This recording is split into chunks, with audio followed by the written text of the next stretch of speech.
அப்படியே பாருங்க போவினா 40வது வினா பாருங்க அப்படியே 40வது வினா.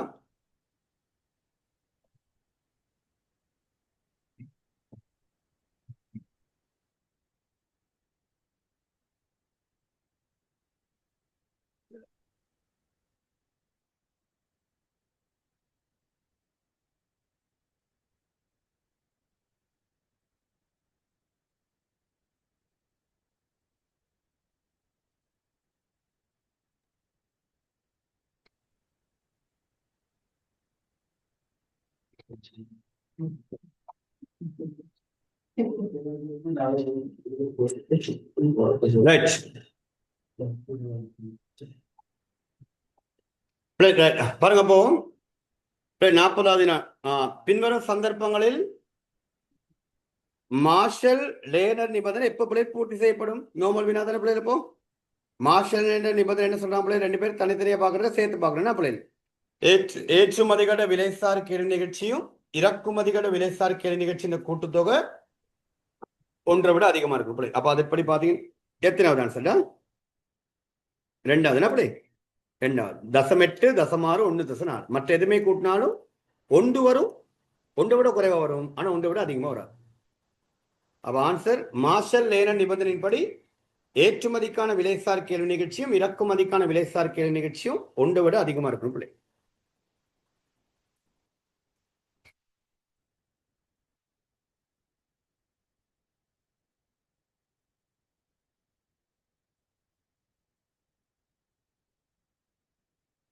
ஒரு நாட்டின் மெய்ப்பயனுறுதி வாய்ந்த நாணய மாற்று வீதம் தேய்வடைமாயின்.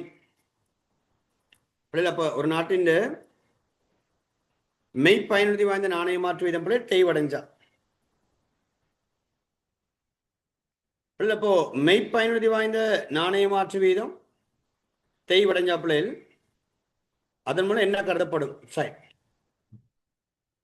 வெளிநாட்டு பொருட்களோடு ஒப்பிடும்படுத்து நாட்டின் ஏற்றுமதிகள் சார்பளவில் மலிவாக மாறும். அவ்வளவுதான் விஷயம். இப்ப நம்ம நாட்டு நாணய மாற்று வீதம் தேய்வடைஞ்சா பிள்ளைகள் வெளிநாட்டவனுக்கு நம்ம நாட்டுல பொருள் வாங்குறது சரியான மலிவா தெரியும். வெளிநாட்டு பொருளோடு ஒப்பிடும்போது நம்ம நாட்டு பொருட்கள் வெளிநாட்டவனுக்கு சார்பளவில் மலிவா தெரியும். அப்போ ஆன்சர் பிள்ளை பொருத்தமான ஆன்சர்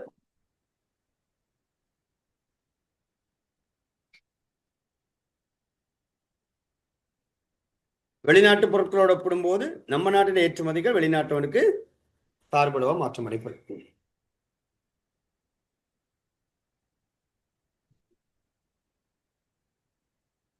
நாற்பத்தி ரெண்டு பிள்ளை 42 ஒரு வாக்குப்படி கொடுக்கும். அது ஒரு புதிய வினா பிள்ளை. 42 ஒரு புதிய வினா. சப் அக்ரிமெண்ட் என்று சொல்ற பிள்ளை. 42 ஒரு புதிய வினா சப் அக்ரிமெண்ட். மத்திய வங்கி புழக்க பணங்களின் பரிமாற்ற ஏற்பாடு. சில பிள்ளை மத்திய வங்கி புழக்க பணங்கள பரிமாற்ற ஏற்பாடு சொல்ல சப் அக்ரிமெண்ட் என்றால் என்ன? சில பிள்ளை அதுல சொல்ல வராங்க.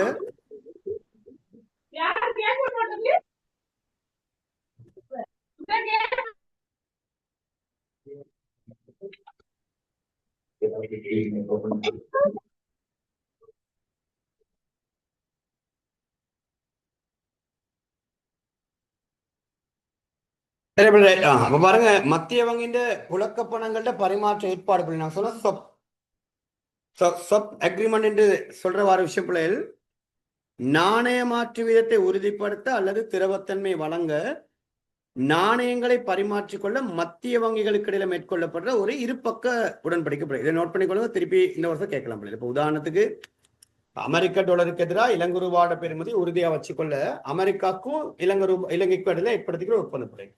ஸோ சம்டைம்ஸ் நாங்க எங்களுடைய இலங்கை காசு தருவோம், நீங்க எங்களுக்கு என்ன தாங்க? டாலர்ஸ் தாங்க. இல்லைன்னா இந்தியாவோட ஏற்படுத்திக் கொள்ளலாம் பிள்ளை. இந்தியா ரூபாவுக்கு எதிராக இலங்கை ரூபாவை நிலையா வச்சுக்க திருவத்தன்மை பேன நான் இலங்கை ரூபாவை தர எங்களுக்கு இந்தியா காசு தாங்க அப்படின்றதான் இந்த சப் அக்ரிமெண்ட் சொல்லுது. ஒரு நாட்டு காசை கொடுத்து இன்னொரு நாட்டு காசை பரிமாற்றிக் கொள்வதற்காக ஏற்படுத்திக் கொண்டு ஒப்பந்தம் பிள்ளை.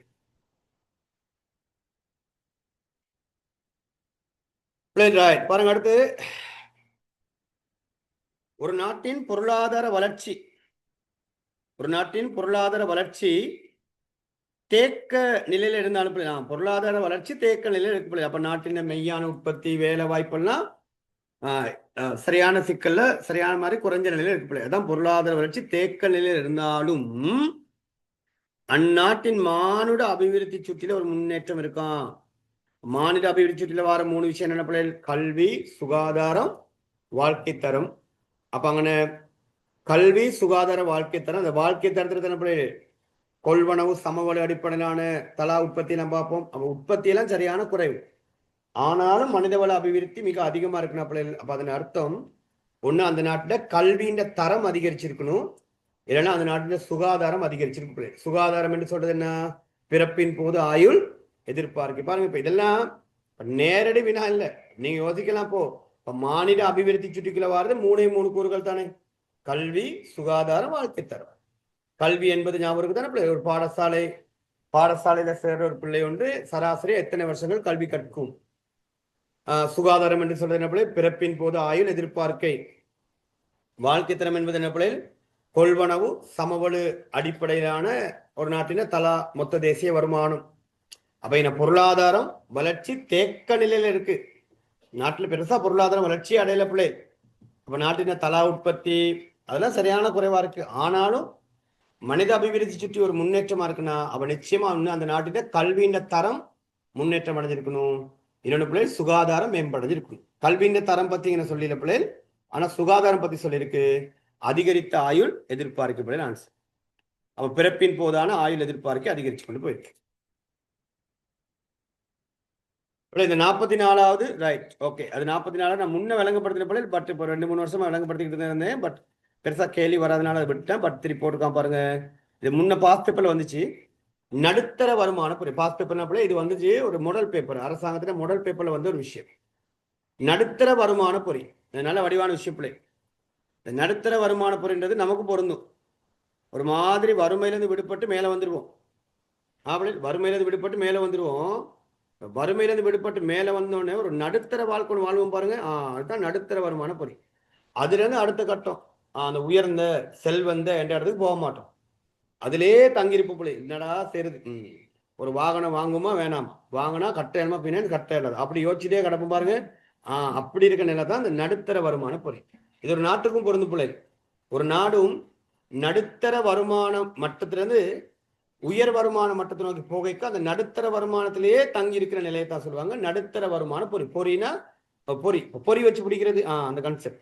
அப்படி பேர் சிக்கிக்கிறது, எலியை பொறி வச்சு பிடிப்போம் தானே, சிக்கிக்கிறது. ஒரு வழக்குல பேர் சிக்கிக்கிற மாதிரி தான் பிள்ளைகள் அந்த நடுத்தர வருமான பொறி. அப்ப அதுல இருந்து அந்த உயர்மட்ட வருமான பெறும் நாடு என்ற எல்லைக்கு போறதுல சரியான சிக்கல்கள் அனுபவிக்கிறது தான் நடுத்தர வருமான பொறி என்பது அர்த்தம்.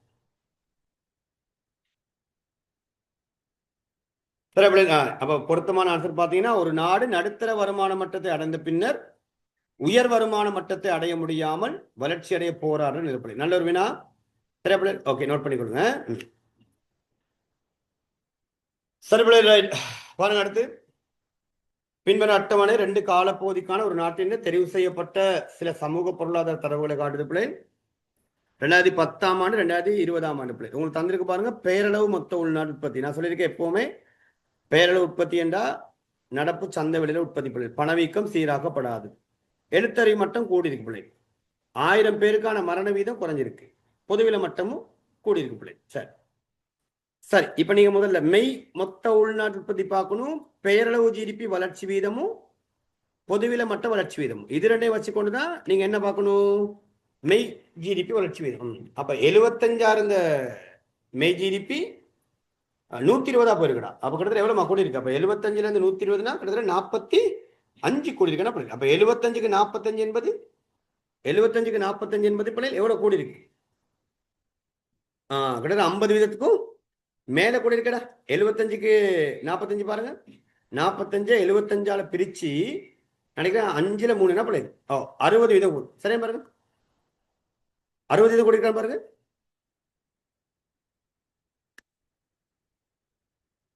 60 வீதம் கூடி இருக்குன்னு நினைக்கிறேன் பிள்ளை கிட்டத்தட்ட வீதம். அப்ப பேரளவு ஜிடிபி பாருங்க 60 வீதம் கூடி இருக்கு. சரி, விலை மட்டும் பாருங்க 125 150 போகுது பிள்ளை. 125 150னா 25 தானே கூடி இருக்கு. 125க்கு 25ன்றது 5ல 1 பிள்ளை. 5ல 1 தானே, 5ல 1னா 20 வீதம். அப்ப நடந்திருக்கு பிள்ளை. அப்ப அந்த நாட்டின் விலைமட்டம் அதிகரிச்ச வீதத்தை விடவும் பேரளவு ஜிடிபி அதிகரிப்பு அதிகமா இருக்கு. என்னடா அப்ப நிச்சயமா மெய் ஜிடிபி வளர்ச்சி தானே. மெய் ஜிடிபி 40 வீதம் வளர்ச்சி பிள்ளை. அப்ப தேடுங்க ஆன்சர். மெய்மொத்த உள்நாட்டு உற்பத்தி அதிகரிப்பு, மெய்மொத்த உள்நாட்டு உற்பத்தி அதிகரிப்பு. அப்போ முதலாவது ரெண்டாவது தான் நமக்கு போட்டியில் இருக்க ஆன்சர். மிச்சம் மூணுமே வராது பாருங்க எப்படி ஆன்சர் தேட விதம். அப்போ உங்களுக்கு இருக்கு ரெண்டே ரெண்டு ஆன்சர் தான், ஒன்று ஒன்னாவது இன்னொன்று ரெண்டாவது. இப்போ மெய் ஜிடிபி வளர்ச்சி பிள்ளைகள் இந்த பெயரளவு ஜிடிபி வளர்ச்சி விதத்திலிருந்து பணவீக்க விதத்தை கழிங்க. பணவீக்க விதத்தை கழிச்சிங்கன்னு சொன்னா பிள்ளைகள் வரும். அப்போ மெய் ஜிடிபி வளர்ச்சி 40 இது வரும் பிள்ளை, மெய் ஜிடிபி வளர்ச்சி 40 இது வரும். ஓகேயா? சரி, அடுத்து பாருங்க. எழுத்தறிவு மட்டும் கூடி இருக்குன்னா பிள்ளைகள் கிட்டத்தட்ட எழுத்தறிவு மட்டும் கூடி இருக்குன்னா 82 இருந்து 97 வந்திருக்கு. நல்ல விஷயமே. அப்போ வாழ்க்கை தரத்துல ஒரு என்ன இருக்கும், முன்னேற்றம் இருக்கும். அதோட 1000 பேருக்கான மரண வீதமும் குறைஞ்சிருக்கு பிள்ளை. அப்ப அதெல்லாம் சாதக போக்கு, மக்களுடைய வாழ்க்கை தரத்துல முன்னேற்ற பிள்ளை. ஸோ ஆன்சர் நீங்க நினைக்கிறீங்களா கஷ்டமான சரி நோமலா செய்யலாம். அந்த டைம்ல உங்களுக்கு பேப்பரை பார்த்தோன்னே ஞானம் பிறக்கும் பிள்ளைகள். சரி, உண்மையிலே நான் சொல்ற நம்புங்க, ஞானம் பிறக்கும் கட்டாயம். வித்தியாசமான என்னடா பறக்குமா சார்? யார் சொல்றது? அவனை மட்டும் இல்ல இல்ல ஞானம் கட்டாயம் பிறக்கும். சரியா பிள்ளை? எக்ஸாம் ஒரு மெஜிக் ஒன்று நடக்கும், அது முக்கியமான விஷயமா. எனக்குலாம் அந்த மெஜிக் நடந்துச்சு. சரி, என்ன அந்த மெஜிக்னு சொன்னா, இப்ப பேப்பரை ஒன்று பார்த்த உடனே நான் உங்களுக்கு வளமையா சொல்ற விஷயம் அதுதான். ஒரு பேப்பரை பார்த்த உடனே நீங்க அதை முதல்ல அண்டர்ஸ்டாண்ட் பண்ணிக்கணும், இது வளமையா வர பேப்பரா இல்லைன்னா வளமைக்கு மாற வர பேப்பரா. இப்ப இந்த பேப்பரை நான் கொஞ்சம் என்னோட இதுல சொன்னா, இந்த பேப்பர் பார்த்தா ஓரளவுக்கு வளமைக்கு மாற உள்ள பேப்பர். நீங்க முதல் 2 கேள்வி பார்க்கும்போது உங்களுக்கு புரிஞ்சிருக்கணும், சரி இதுல ஏதோ ஒரு விஷயம் இருக்கு, இந்த கேள்விகள்லாம் செய்ய முடியாது இருக்கு. கட்டாயம் பொருளியல் கேள்வி தான் வரும், வேற கேள்வி வராது. அப்ப நீங்க வாட்சன முடிவு எடுத்துக்கணும் பிள்ளைங்க.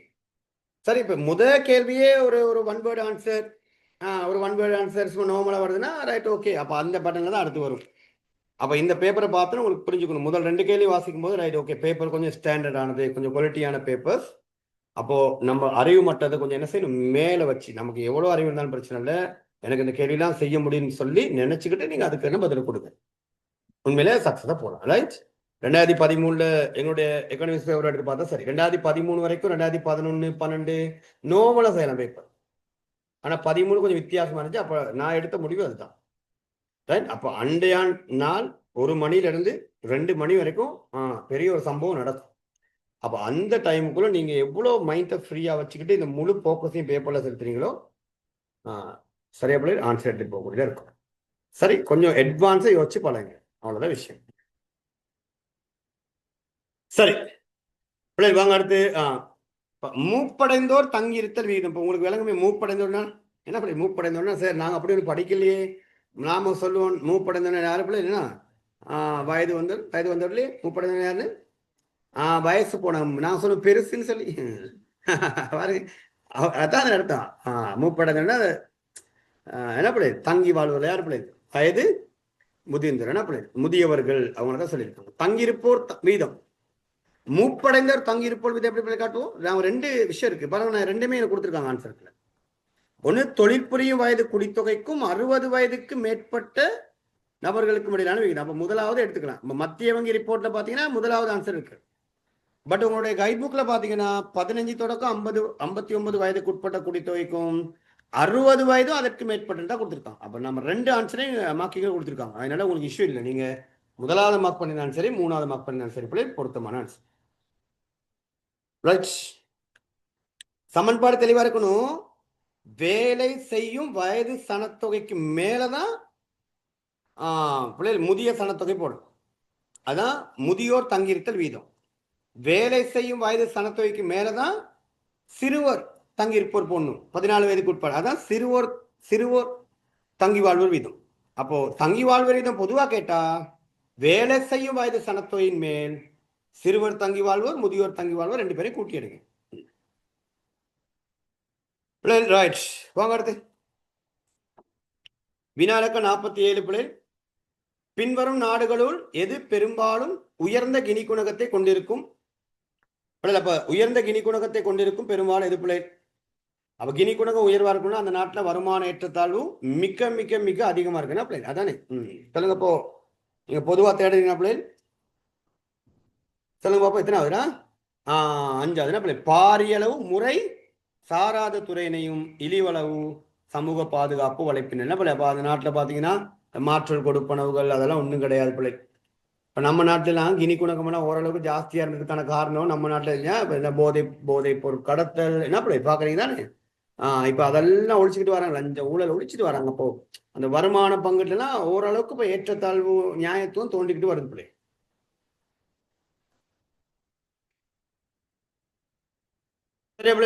இலங்கை பொருளாதாரத்துக்கு கொழும்பு துறைமுக நகர செயற்திட்டத்தின் முக்கியத்துவம் என்ன பிள்ளை. அப்ப கொழும்பு நகர துறைமுக செயற்திட்டத்தின் முக்கியத்துவம் படி பார்த்த பிள்ளை நாங்க பார்த்துக்கொள்ளுங்க. போல சொல்லிருக்க விஷயம் பிள்ளை, அது சர்வதேச முதலீட்டையும் பிள்ளை. ஏன்னா கொழும்பு என்பது இலங்கையின் தலைநகரம் பிள்ளை. அப்ப சர்வதேச முதலீட்டையும் வர்த்தகத்தையும் கவர்வதற்கான ஒரு பிரதான ஆரம்ப முயற்சியாக அது எனக்கு அனுப்படும் பிள்ளை. ரைட், சரி பிள்ளை. அப்ப இது ஒரு நடைமுறை வினா, இது ஒரு நடைமுறை வினா. சரிங்களா, இது ஒரு நடைமுறை வினா. அடுத்து வாங்க. 2022ஆம் ஆண்டில் பொருளாதார நெருக்கடி ஏற்பட பிரதான உடனடி காரணியாக அமையுது பிள்ளை. சரி பிள்ளை. அப்ப பிரதான உடனடி காரணி பிள்ளை பொருளாதார நெருக்கடி வாரத்துக்கு மிக முக்கியமான காரண பிள்ளைகள் சொல்லுங்க போருக்கா. ரைட், பேண முடியாத அளவு என்ன இருந்துச்சு, வெளிநாட்டு கடன்கள் திரட்சியில் ஏற்பட அதிகரிப்பு. அந்த அளவு நம்ம நாட்டில் கடன் சுமை இருந்துச்சு. கிட்டத்தட்ட 114 நான் சொன்னேன் உங்களுக்கு, வரலாற்றிலே இலங்கை வரலாற்றிலே அதிகமாக கடன் சுமை இருந்த ஆண்டு 2022ஆம் ஆண்டு. 114% மேல கடன் சுமை இருந்துச்சு பிள்ளை. சரிங்களா, அதான் பெரிய சிக்கலை பிள்ளைகள். வாங்கி கடனை வாங்கி பிள்ளைகள் வெளிநாட்டு ஒதுக்கு சொத்தெல்லாம் குறைஞ்சி அதுக்கு மேல கடனை வாங்கி நாட்டை கோவிட் இருந்துச்சு பிள்ளைகள். உற்பத்திகள் இல்லை, அப்ப வெளிநாட்டு பொருட்களை கொண்டு வந்தாங்க. அப்படிலாம் நடக்க பேண முடியாத அளவுக்கு வெளிநாட்டு கடன் திரட்சியில் ஒரு அதிகரிப்பு வந்துச்சு பிள்ளை. இதனூடாகத்தான் இப்போ வெளிநாட்டாராக்கள் யாரும் நம்ம நாட்டை நம்பி கடன் கொடுக்க முன் வர போறது இல்லை. வெளிநாட்டுக்காரன் யாரும் நம்ம நாட்டில் கொண்டு முதலீடு செய்ய முன் வர போறது இல்லை. இவ்வளவு கடனை வச்சுட்டு இவ்வளவு நம்பி எப்படி முதலீடு செய்யறதுன்னு சொல்லி நான் யோசிச்சு நம்ம நாட்டில் ஏகப்பட்ட பொருளாதார நெருக்கடி பிரச்சனை வந்துச்சு பிள்ளை. இப்போ நீங்க முதலாவதெல்லாம் யோசிக்கலாம், புலம்பெயர் தொழிலாளர்கள் பண அனுப்புதல்கள் ஏற்பட. அதுக்கு ஒரு காரணம் கூட இதுதான். இப்போ நம்ம நாட்டில் எப்படா வெளிநாட்டில இருந்து நம்ம நாட்டு காசு அனுப்புவானுங்க. நம்ம நாட்டில் எப்படி ஒரு பொருளாதார நெருக்கடிகள் இருக்கும்போது ஃபைனல் 50ஆவதுனா 2023ஆம் ஆண்டில் சர்வதேச நாணய நிதியத்தின் இலங்கைக்கான விரிவாக்கப்பட்ட கடன் வசதிக்கான பிரதான இலக்கு பேரின பொருளாதார உறுதிப்பாட்டையும் கடன் பேண்டக தன்மையும் மேல ஏற்படுத்துறது பிள்ளைகள். நாட்டின் பணவீக்கத்தை 5% கீழாக குறைப்பது அது ஓகே பிள்ளை, அது மத்திய வங்கியில் இலக்கு. நாட்டின் பணவீக்கத்தை 5% வச்சுக்கொண்டது அது மத்திய வங்கியில் இலக்கு பிள்ளை. சரி பிள்ளை, அப்ப சரி நான் சும்மா வெளிப்படையாக அவங்களுக்கு சொல்றேன். இந்த 50ஆவது 49ஆவது இதெல்லாம் நீங்க கொஞ்சம் தடுமாறி இருப்பீங்கன்னு வச்சுக்கோங்க. 50ஆவது 49ஆவது பிள்ளை. சரி, அப்புறம் 48ஆவது 50ஆவது 40 சரி 44 சேர்த்துக்கங்க. 44 4க்கு 4 வினா. 42ஆவது பிள்ளைகள் 5 வினா. சரி சரி அப்படி 35 6 வினா. சரி 6 வினா. பிள்ளைகள் இவ்வளவுதான் விஷயம். நீங்க பாருங்க, இப்ப நான் உங்களுக்கு வெளிப்படைய சொல்றேன். இந்த 6 வினா தான் பிள்ளைகள் நடைமுறை சார்ந்த வினா பேப்பர்ல. அந்த 6 வினா தவிர என்ன பிள்ளைகள், அந்த 6 வினா தவிர மிச்ச வினா கிட்டத்தட்ட 50 வினால பிள்ளைகள் 44 வினா சிலபஸோட சம்பந்தப்பட்ட வினா. அதை முதல்ல புரிஞ்சுக்கொள்ளுங்க. நீங்க சிலபஸோட சம்பந்தப்பட்ட வினால பிழை எடுக்கிறது இல்லை. அந்த வினாக்கள்ல கூட பிள்ளைகள், அந்த வினாக்கள்ல கூட நீங்க ஓரளவுக்கு என்ன செய்யலாம் பிள்ளைகள், ஓரளவுக்கு செய்தி கொள்ளக்கூடியதா இருக்கும். சில வினாக்கள் உங்களுக்கு வாட்சே புரியும். சரியா பிள்ளைகள்? ஓகே. சரி, அன்னைக்கு 10 மணி 10 மணி அன்னைக்கு. சரி, என்ன செய்ய நீ? ஓகே. சரியா பிள்ளைகள்? ஓகே. அப்ப விலகி கொள்ளுங்க, இவ்வளவுதான் விஷயம். அப்ப சிலபஸை தாண்டி வரக்கூடிய வினாப்பிள்ளைகள் பொதுவான நடைமுறை சார்ந்த வினா ஒரு 6 வினாப்பிள்ளைகள் வந்துருக்கு. அப்ப நீங்க அதை நினைச்சிட்டு ஒரி பண்ண வேண்டிய அவசியம் இல்லை. இந்த 44 நீங்க சரியா செஞ்சு அட்லீஸ்ட் ஒரு 40 எடுத்தா கூட நீங்க பார்ட் 2ல நல்ல வடிவான ஒரு ஸ்கோர் எடுத்தீங்கன்னா இலவா அந்த ஏக்கு போயிடலாம் பிள்ளை. நீங்க இதை தாண்டி எடுக்கிறது ஒரே சட் புள்ளிக்கான விஷயங்கள். ஓகே, அப்ப ட்ரை பண்ணுங்க, மேக்சிமம் ட்ரை பண்ணுங்க. ஒரு பகுதி உள்ள 50க்கு 40க்கும் மேல 40க்கு மேல போர்டர் வந்து 38 40க்கு மேல ட்ரை பண்ணீங்கன்னா பார்ட் 2ல நீங்க இலகுவா ஸ்கோர் பண்ணீங்கன்னா இலகுவா உங்களுடைய ஏ புள்ளியை நோக்கி நீங்க என்ன செய்யலாம் நகர்ந்து கொள்ளலாம். சரியா? அப்ப இவ்வளவுதான் டார்கெட். 45 வருதா? கண்டிப்பா ஏ வரும், வந்தே ஆகும், வராம இருக்க வாய்ப்பே இல்லை. பகுதி 2 அப்ப நீங்க தானே செய்வீங்களா? சரி. சரி, பார்ட் 1 நான் செய்யலது, ஃப்ரெண்டு செஞ்சான், பிரச்சனை இல்லை. அதான் ஃப்ரெண்டு கிட்ட வாங்கி அதையும் செஞ்சுக்கீங்க. அப்படிலாம் பார்க்காதீங்க. இந்த பார்த்து எழுதுறது அதெல்லாம் வேணாம், ரொம்ப சிக்கலான விஷயம் பிள்ளை, கவனம். சரி, அப்ப நீங்க டார்கெட் பண்ணி கொடுங்க 40. அதை விட அதிகமாக தான் போனஸ். ஓகே, பார்ட் 2 நான் உங்களுக்கு சொல்ல வர விஷயம். பார்ட் 2 நீங்க எக்ஸாம் செய்ய போறீங்களா? ஸோ பார்ட் 2 சார் பார்ட் 2ல 5 வினா செய்யணும். என்ன செய்யறது? பிள்ளை நமக்கு தேவை A1 எடுக்கணும்னா 75 தானே? 75, 100க்கு 75 இருக்கும். சரி, 1வது வினா, 2வது வினா, 3வது வினா, ஏதோ 4வது வினா, 5 வினா தானே செய்ய போறீங்க. இதுல பாருங்க மார்க்ஸ் எடுக்கிற முடியும். இல்லை நீங்க நினைக்கிறீங்களா இப்ப அந்த 5 வினால உங்களுக்கு 75 தேவைன்னா குறைஞ்சது ஒரு வினால 15 எடுத்தா போதும். 15 15 15 15 பாருங்க 75 இவ்வளவுதான் பிளான்.